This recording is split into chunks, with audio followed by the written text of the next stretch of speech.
The hidden wealth machine. Inside the secret economy of the Roman Empire. The Roman Empire is often remembered for its mighty legions, grand architecture, and emperors who shaped the world. Yet behind the glittering marble of Rome and the roar of the Colosseum lay a different empire, one not built on conquest or glory, but on a complex, largely unseen economic engine. This secret economy fueled Rome's rise and sustained its power for centuries. The illusion of wealth to the average Roman citizen, the empire seemed infinitely wealthy.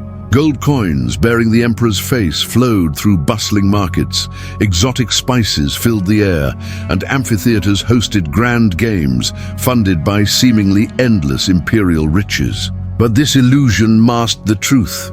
Rome's wealth was not simply born from gold mines or taxes. It came from a sophisticated web of hidden economic systems that connected slaves, merchants, senators, and soldiers in ways that resembled a vast corporate empire. Beneath the surface, Rome's economy operated on a delicate balance of official trade, hidden profits, and underground markets, all contributing to its might. Slavery. The human engine of production at the heart of Rome's economic power was its slave economy. Conquered territories supplied a constant stream of enslaved people from Gaul, Greece, Egypt, and beyond. They worked the vast latifundia, agricultural estates, built aqueducts and temples, and even served in skilled trades. Slaves didn't just represent labor, they were a currency of production. Wealthy Romans often invested in slaves as one might invest in factories or real estate today. A skilled slave could earn his master far more than his initial cost, creating a silent but massive network of profit generation. This system was so entrenched that many Roman citizens lived off the output of their slaves, while the empire's elite grew richer from plantations that covered entire provinces. The silent trade routes. While Rome publicly celebrated its military conquests, its true victories were economic. The empire's borders were the arteries of global trade, from the gold of Iberia to the silk of China, the spices of India, and the grain of Egypt.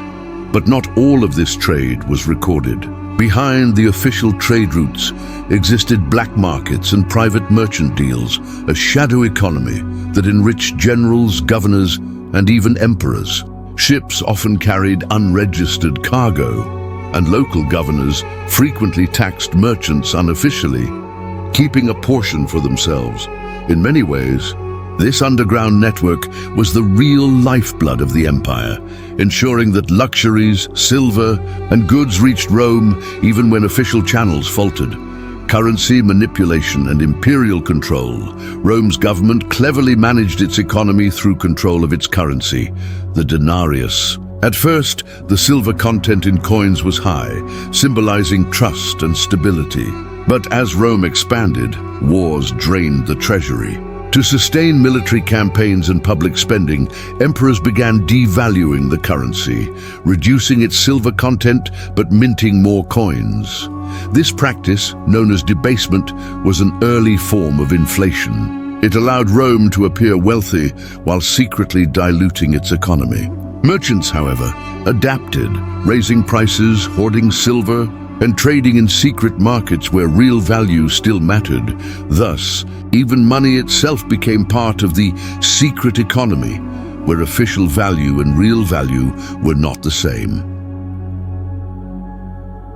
The grain conspiracy. One of the most powerful and least visible systems was the grain supply, the backbone of Roman life. The empire's survival depended on a constant flow of wheat from Egypt and North Africa. Controlling grain meant controlling the people, and ambitious men knew it. Wealthy senators often bought grain in bulk during times of surplus and hoarded it.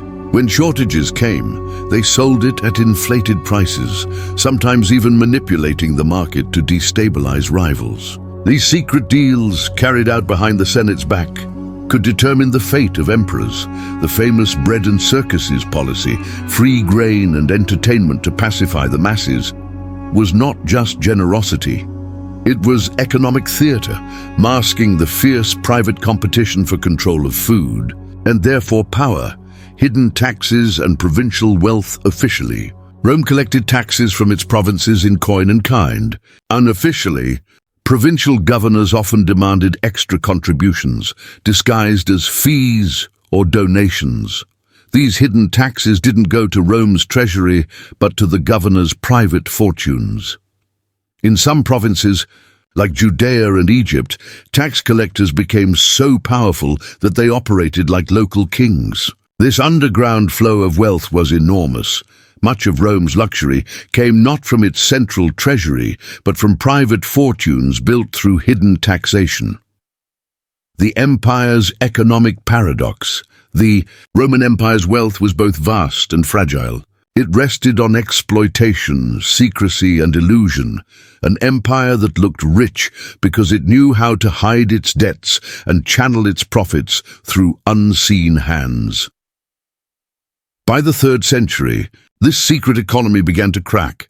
The slave supply dwindled, trade routes grew unsafe, inflation soared, and corruption deepened. The hidden machine that once powered Rome began to eat itself from within. Money, power, and the making of emperors. How the secret economy shaped Rome's throne, the golden path to power in the Roman Empire.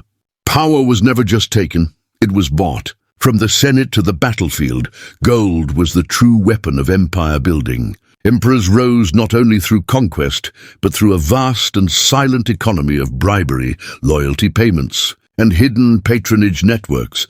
Rome's political system was officially based on law and merit, but in reality it was driven by an invisible flow of money, a current that determined who ruled, who served, and who died. Behind every emperor stood a chain of financiers, merchants, and military commanders whose fortunes were tied to his success. To rule Rome meant controlling this financial bloodstream, or being consumed by it. The cost of the throne becoming emperor was the most expensive ambition in the ancient world. It required more than political skill. It required financing an empire-sized campaign. When the Praetorian Guard, the elite soldiers tasked with protecting the emperor, realized their power, they turned it into business. After Emperor Pertinax was assassinated in 193 AD, the Praetorians literally auctioned off the empire. The highest bidder, Didius Julianus, promised them enormous sums of gold in exchange for the throne.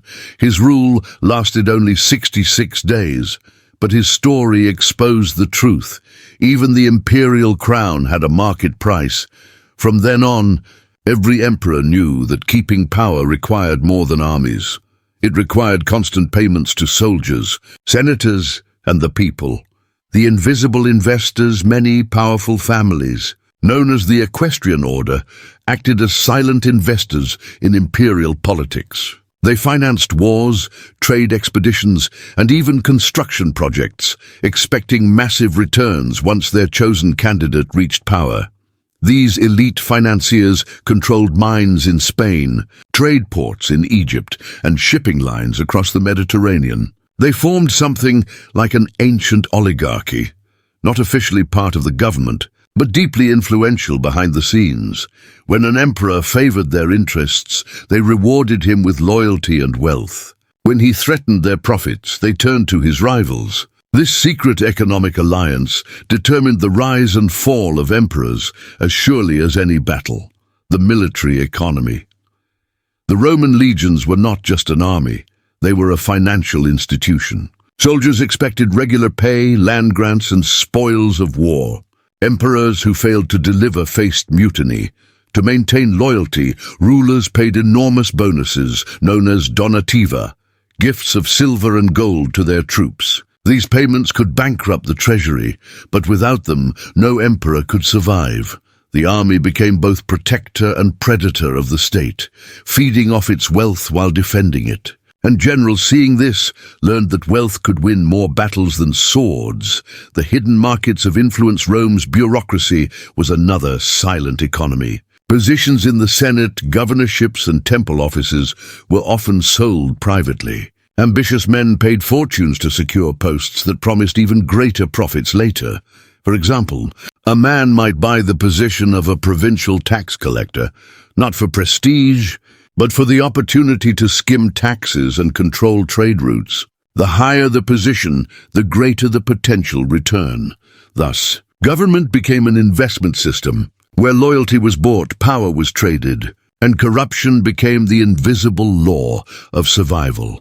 Temples and the economics of faith religion, too, was not immune to money's influence. Temples were not only houses of worship, they were banks, storehouses of gold offerings, and symbols of political loyalty. Priests managed vast estates, collected donations, and often lent money to politicians. In many cases, temples secretly financed wars or construction projects, disguising loans as religious gifts. By controlling the temples, emperors controlled both faith and finance, using divine authority to stabilize their rule and justify massive economic policies.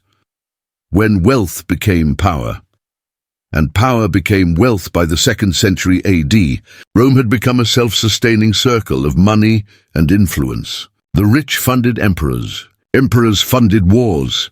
Wars produced slaves and loot, and that loot enriched the rich again. The poor, meanwhile, survived on free grain and spectacles, a distraction from the silent transactions that shaped their fate. The result was a society where economic loyalty replaced moral loyalty. A senator's allegiance could be bought. A general's sword could be rented. Even the gods seemed to bless whoever paid the highest tribute.